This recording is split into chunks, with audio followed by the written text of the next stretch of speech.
about to meet Al Klein, founder of Botanic Wonders Rare Plant Nursery in Vista, California.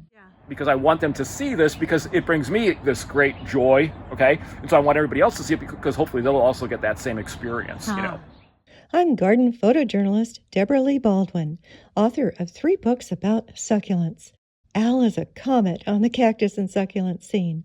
It seems he's everywhere, doing speaking engagements, selling on the show circuit, greeting nursery visitors, and sharing a lifetime of info and enthusiasm.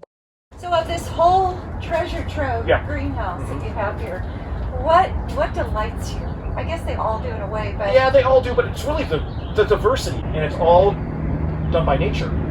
You know, and that I think is what really excites me. It's an art gallery. It is. It's truly an art gallery. It's an art sculpture gallery of all these cool plants. I just think that we need to know where they come from. We need to know that, that's a precious commodity. These are things that in the wild, many places, they don't even exist anymore. And so we need to make sure that we preserve them and we take good care of them. Right now we have about 30,000 square feet of greenhouse. And so that's getting close to an acre's worth, probably about 4 acres that we actually, grow plants on. Mostly under greenhouse, not too much outdoor, not too much landscape stuff, but a little bit. We're really interested in exotic and rare plants, but we do sell the common succulents too. When you say rare plants, then you're talking about unusual succulents and cycads? Yes, things that are slower growing, harder to grow, things that you're probably not going to see around a lot. We really want to grow weird stuff. I grew up in the Midwest, which, everything was just trees, shrubs, rose bushes, geraniums, whatever. And so when I came to California with my parents in '76 and I saw the first succulents, that was it. That was what inspired me, the uniqueness. I got my degree in horticulture from Cal Poly. I was like, I'm learning about plants. I love plants, and especially Dioscorea elephantipes, which is like the tortoise plant, and it looks like a turtle shell and had a vine coming out of it. And I saw that at a houseplant store. What is that? Like, how did nature design that? And where did that come from? I got to get into this. I got to find out about this. So of course, we didn't have the internet. Got to go to a library. Found the Cactus and Succulent Journal of America. Researching, you start finding out who sells the plants, and from there on, it becomes an addiction. How long have you been doing it? The actual business of Botanic Wonders, I was age 59. I had retired from my other business, which was Canterbury Gardens and Gifts, which was a Christmas store in Escondido, and I was a business partner there. So it's been about 6 years that we've been doing it. Anthony and myself. Anthony's a young man who's, I said, we started it together, and I said, okay, we're going to do this business, and and we're going to make this happen. And so he's my protege, and he's taking over the business. I'm getting to that age, getting that older age, so. You don't seem old to me at all. Yeah. So this is the retail greenhouse. That's correct. It's going to give you an idea of what we carry. We try to have a selection of almost everything, but of course sometimes we run out just because people are purchasing things. We have cactus, euphorbias, caudiciforms. Then I like succulent trees. Like the elephant tree from Baja, so Pachycormus discolor, but you can see how fat it's getting down there. But I like trees that look old even when they're young. I don't have to wait 100 years to make a bonsai, an old one. Like you see those old pine trees and stuff, it's 100 years. I can have a plant in maybe 10, 15 years look really old. So it cuts the time down. We're trying to do a whole line of succulent bonsais. So this is a ficus that comes from Mexico. Again, forms a really neat, big, fat trunk at a very young age. Like in places like California, bonsais are really hard to grow. You have to water them almost daily. And if you go on vacation, you hire the neighbor's kid to come over and they miss one time watering, they're probably going to die. Succulents are way more forgiving. One of my favorite plants is this tree right here. They're from Madagascar, the natural bonsai. These are seed grown that I've grown from seed, and they're about 10 years old. And they'll get really bumpy, cool trunks and cool branching. They just look good even if you don't do anything to them. And they have a great root system. You can see it's bulging the pot. You can raise roots and expose them and then put like a rock underneath it, for like a bonsai.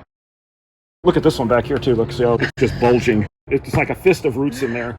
Nice selection of aloes here. You sure do. Hybrids and species also. Oh, here's the Dioscorea. Isn't that a beautiful one? Tubercles, these are really cool. These little canyons. That's what I love. They look like they've got crossed legs. Yeah, I always say these look like a reclining person, like just taking it easy, just kicking back. Like a nude. Yes, exactly. I like this one. Looks like it was squeezed out of a tube. That's a caudiciform from Africa. It's like, I call this the tomato cactus. I bought one of those from you. Gymnocalycium horsti. But I just love this plant because it's so clean looking. There's something about that simple geometry. Yes, exactly. Alohoworthioides. That's about as big as it gets. We can go down to the other greenhouses too. All right. and those are our seed producers. Those are your mama plants. Those are our mama plants. I kind of bred these for their durability. Sometimes Gyardanthus rot, and I pick the ones that have the least problem with that, so they have really good genetics. And they're male and female, aren't they? Yes. They're not producing a lot of seed anymore because they've kind of hit the max. I know how they feel. Yeah.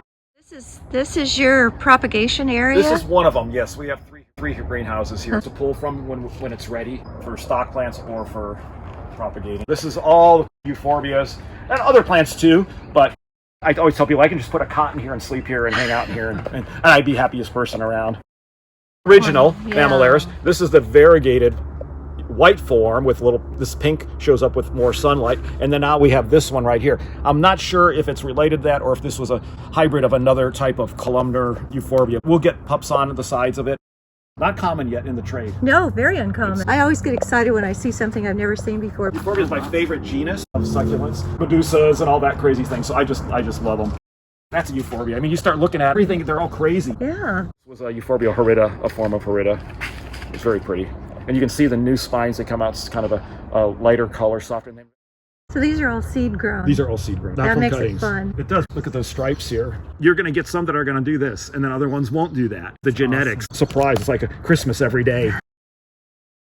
This is horrida heaven. Yep, this is actually Grigsby's hybrid that they did. This one was also offered by Grigsby. Some horridas have a lot of spines, and some have less. There's other forms that have more, and I like those too. Yeah, you know, it just depends. Different reasons. Yeah, for different reasons. This is Snowflake. They don't have this many in Africa. Hey, this plant in Africa gets like 4 or 5 feet tall. And you can see some of these big ones right here. Look how big those are. Every few years, we'll cut some pups off. That's probably my favorite of the horrida forms, and that one, I believe, originally came from Madeline at Grigsby's. Oh. It's now everywhere, like Altman grows it. And, I love the color on it. Yeah, that's why I like it. And people would think that's a cactus, you know? I have a whole video on how to tell the difference between cacti and euphorbias. Yeah, and here's some bigger ones. Look how different it is than like this one, for instance, with all the spines. You can see, you know, I mean, that's a horrida too, but look at the difference, you know? Wow, very different. The thing that most people don't realize is that all geraniums started out as species plants from Africa. Pelargonium alterans got a lot of seed on it. We need to harvest those. I love growing stuff from seed. That's actually probably more my passion than anything, because it's fun to get something from this tiny nothing and grow it into a plant. It's not easy, but the reward is really great. I could use a full-time person just collecting seed, pollinating. We've been pollinating, and there are some seed pods. Oh, that's exciting. So very exciting for us. And how many years did it take? At least 4 years that we've been growing, but they were older plants when we potted them, so it's probably about a 7 to 8 year process. Wow. And this is Adenia spinosa? Spinosa, yeah, it's from Africa, and they get giant. Yeah, Monodinium spectabula. I've never been able to grow monodiniums.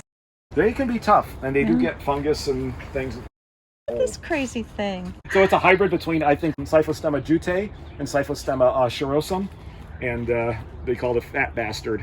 This thing, literally, you can take a cutting of this thing, root it, put it in a pot, and in like 2 years, it'll get this massive, giant root system like what you see here. Have these all been elevated, or did I think these have just pushed themselves out of the pot. Oh my gosh. We're in the fellow cactus here. Look at the purple on this. Yeah, I haven't even seen that before like that. It's really cool. Oh, it looks almost as though something got spilled on it and ran down it. These are Derstenia gigas from the island of Socotra. Oh, you do like your fat trunks. I'm going to drive all the way down to Phoenix, do a talk on fat plants, some caudiciforms. I do a lot of talks at the Cactus and Succulent Clubs. You know, the hobby is part of the way that we get to know people. It's not just about the plants. It's the connection that we make with other people. And how can people find your plants? So basically, you can go to many of the nurseries in the county. And then, of course, we have online sales that you can go to botanicwonders.com. And those are our plants that we would have, our rare plants that we would offer. And then you can also make an appointment, come see us here at our retail store. And so then you could come and just hang out and kind of walk and talk plants with us. Find additional information on the corresponding page of my site, which includes a gallery of plants, all labeled. Please let me know if you found this video helpful, and do ask questions. Subscribe to my channel, enjoy my many other videos, and visit my ad-free site for extensive illustrated info on every aspect of succulents. I'm Debra Baldwin. Thank you for joining me.